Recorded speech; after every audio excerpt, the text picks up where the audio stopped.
I could feel the heat radiating from his body as he pressed closer, his breath warm against my neck.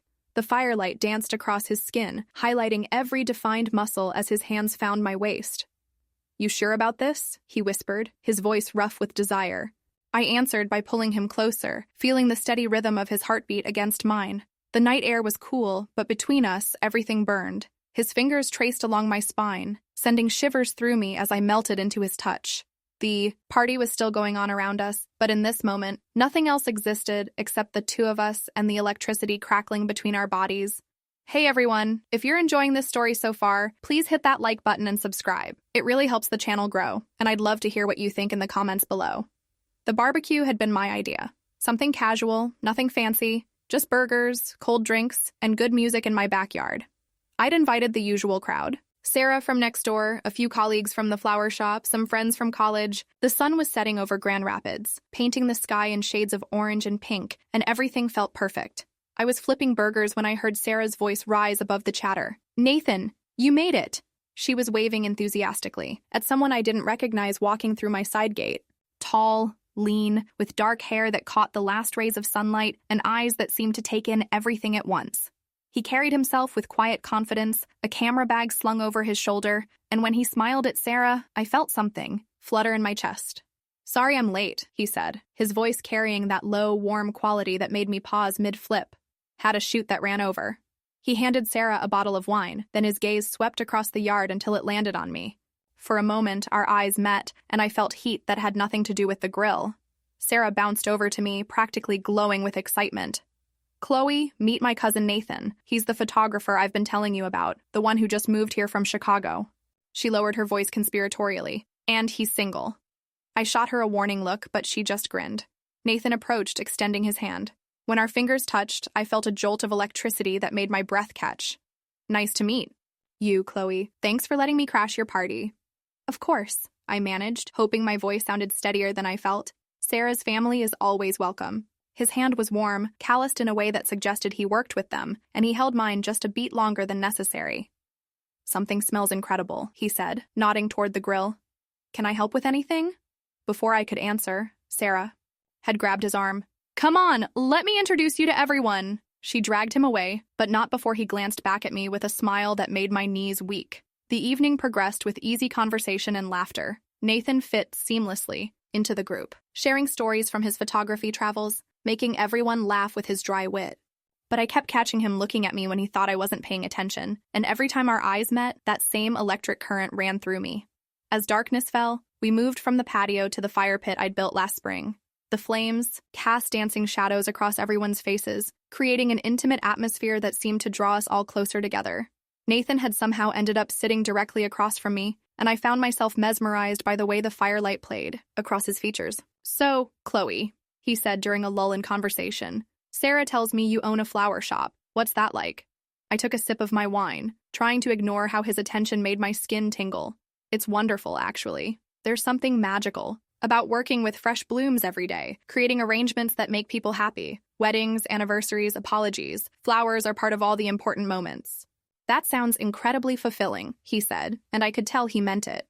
"I imagine you have to be pretty creative." "It has its moments," I laughed. "What about photography? What drew you to that?" His eyes grew distant for a moment. "I've always been fascinated by capturing moments, the split second when everything comes together perfectly. Light, shadow, emotion. There's something about freezing time that appeals to me." "Must be nice to travel for work," said Mike, one of my coworkers. "I'm stuck behind a desk all day." Nathan shrugged. "It has its perks, but honestly, I was getting tired of being on the road constantly. That's part of why I moved here, looking for something more settled." As the night wore on, the group gradually thinned out. Sarah left around 10, hugging me goodbye and whispering, "Be nice to my cousin," with a wink that made me blush. By 11, it was just Nathan and me, sitting across from each other with the fire crackling between us. "I should probably head out," he said, but made no move to leave. The way he was looking at me made my pulse quicken. "You don't have to," I said softly. "I mean, if you want to stay a little longer." He smiled, a slow, knowing curve of his lips. "I'd like that." We fell into comfortable conversation, talking about everything and nothing. He told me about growing up with Sarah, their childhood adventures, his decision to leave corporate photography for freelance work. I found myself sharing things I rarely talked about, My dreams of expanding the shop, my love of gardening, the way I found peace in the quiet moments of arranging flowers. "You have beautiful hands," he said suddenly, his voice low. I looked down to see his gaze fixed on my fingers, which were nervously twisting my wine glass. "They're always stained with plant sap," I said, trying to laugh it off, but my voice came out breathier than intended. "I like that," he said, his eyes meeting mine. "Shows you work with passion." The air between us seemed to thicken, charged with possibility. I could feel my heart beating faster, and when he stood up and walked around the fire pit to sit beside me, I didn't protest. His proximity made me dizzy. I could smell his cologne, something woody and masculine that made me want to lean closer. "Chloe," he said quietly, my name sounding different on his lips. His hand reached up to brush a strand of hair from my face, his fingers lingering against my cheek. "Can I ask you something?" I nodded, not trusting my voice. "Have you been feeling this too? This connection?"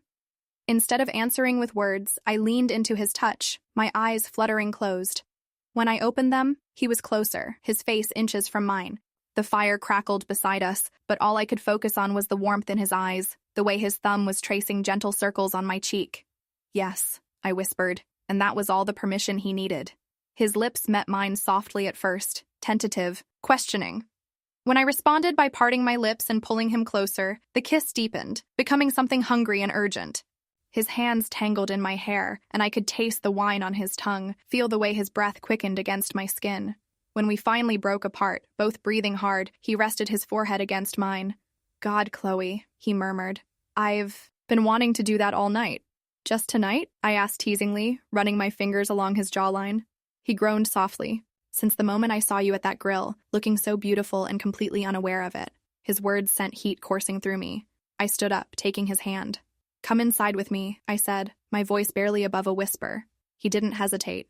His fingers intertwined with mine as I led him through the back door into my kitchen. The house was dark except for the moonlight streaming through the windows, creating an intimate cocoon around us. I turned to face him, suddenly shy now that we were alone inside. "You're sure about this?" he asked, his hands coming up to cup my face gently. In answer, I rose up on my toes and kissed him again, pouring all my desire into the connection. His response was immediate and overwhelming, his arms wrapped around me, pulling me against him as the kiss turned desperate, hungry. I could feel the evidence of his desire pressing against me, and it made me bold. My hands went to the buttons of his shirt, working them open with trembling fingers. He helped me, shrugging out of the fabric before his hands went to the hem of my sundress. "Beautiful," he breathed as the material pooled at my feet, his eyes drinking in the sight of me in the moonlight. I reached for him, my palms spreading across his chest, feeling the steady rhythm of his heartbeat beneath my touch. His skin was warm, smooth, with just a hint of chest hair that made me want to explore further. When my fingers traced lower, following the line of muscle to his belt, he caught my hands. "Not yet," he said, his voice rough. "Let me take care of you first." He guided me toward the living room, where the couch sat bathed in silver light. His hands were gentle but purposeful as he helped me lie back, his eyes never leaving mine. When he knelt beside me, I felt like I was burning from the inside out. His lips found my neck first, pressing soft kisses along the sensitive skin that made me gasp. He took his time, exploring, learning what made me sigh and what made me arch beneath him. When his mouth traveled lower, tracing the curve of my collarbone, I threaded my fingers through his hair, holding him close. "You taste like summer," he murmured against my skin, his breath hot and tantalizing. His hands skimmed along my sides, learning the shape of me, and everywhere he touched seemed to come alive with sensation. I was drowning in feeling, the weight of him above me, the way his mouth moved with such deliberate care, the heat building between us like a slow burn. When his lips found the sensitive spot just below my ear, I couldn't hold back a soft moan. "I love that sound," he whispered, his voice sending shivers down my spine. "Make it again." His request sent a rush of boldness through me. I pulled his face up to mine, kissing him deeply, letting my tongue explore the warmth of his mouth. He responded with equal fervor, his hands tangling in my hair as the kiss consumed us both. When we broke apart, both breathing hard, I could see the desire burning in his eyes. "Nathan," I whispered, my voice husky with want. "Tell me what you need," he said, his thumb tracing my lower lip. "You," I said simply. "Just you." He groaned softly, his control visibly slipping. "Chloe, you're going to be the death of me." I smiled, running my hands down his chest to the waistband of his jeans. "Good thing I know CPR," I teased, making him laugh despite the tension crackling between us. "You're incredible," he said, capturing my lips in another searing kiss. This time, there was no holding back. His hands roamed freely, mapping every curve, every sensitive spot that made me gasp and arch beneath him. I responded in kind, exploring the solid planes of his chest, the way his muscles flexed under my touch. When he finally removed the last barriers between us, I felt completely exposed yet utterly safe in his arms. The way he looked at me, like I was something precious, something to be cherished, made my heart race even faster. "You're perfect," he breathed, his hands skimming along my sides with reverent touches. "Absolutely perfect." I pulled him down for another kiss, needing to feel his weight, his warmth surrounding me. When he settled between my legs, the contact sent electricity through every nerve ending. He moved slowly, carefully, his eyes never leaving mine as he joined us together with exquisite gentleness. The sensation was overwhelming, the fullness, the intimacy, the way he filled spaces I didn't know were empty. I wrapped my arms around him, holding him close as we found our rhythm, moving together like we'd been made for this moment. "God, Chloe," he groaned against my neck, his breath hot and ragged. "You feel so incredible." I couldn't form words, could only answer with soft sounds of pleasure as he moved within me, each thrust sending waves of sensation through my body.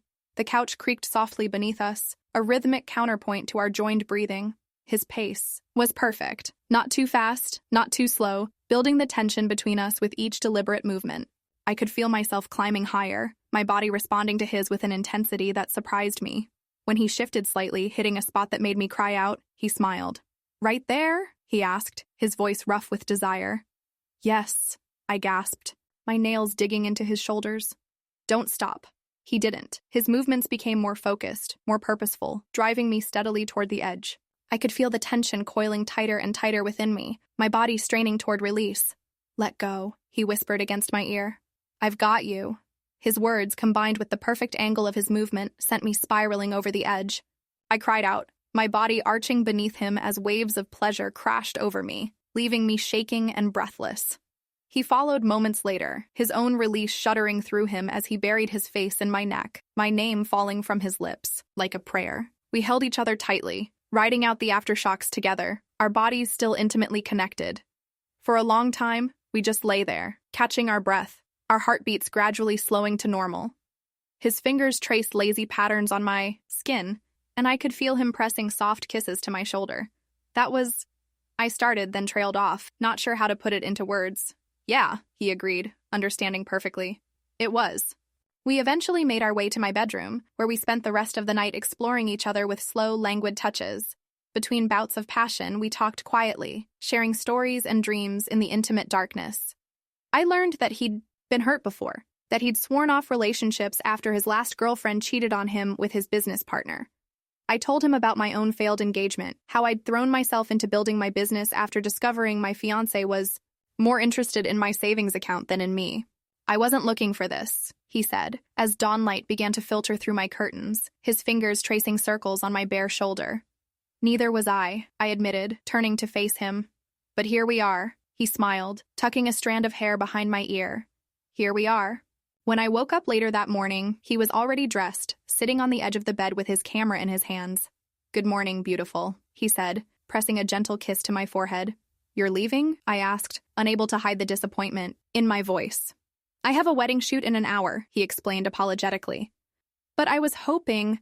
Could I see you again? Tonight, maybe?" Relief flooded through me. "I'd like that." He smiled, that same slow, knowing curve of his lips that had captivated me the night before. "Good, because I'm not nearly done with you yet."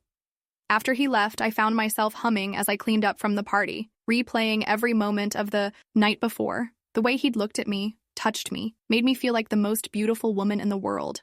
I couldn't remember the last time I'd felt so alive, so desired. But as the day wore on, doubt began to creep in. What if this was just a one-night thing for him? What if I'd misread the situation? Worse, what if this complicated things with Sarah? She was my neighbor, my friend. What would happen if Nathan and I didn't work out? I was still worrying when Sarah knocked on my door around noon, carrying a plate of cookies and wearing a knowing smile. "So," she said, settling herself at my kitchen table. "How was the rest of your evening?" I felt heat creep up my neck. "What do you mean?" "Chloe, honey, Nathan's car was in your driveway until 7 this morning. I'm not judging. I'm thrilled. I've been trying to set you two up for months." "You have?"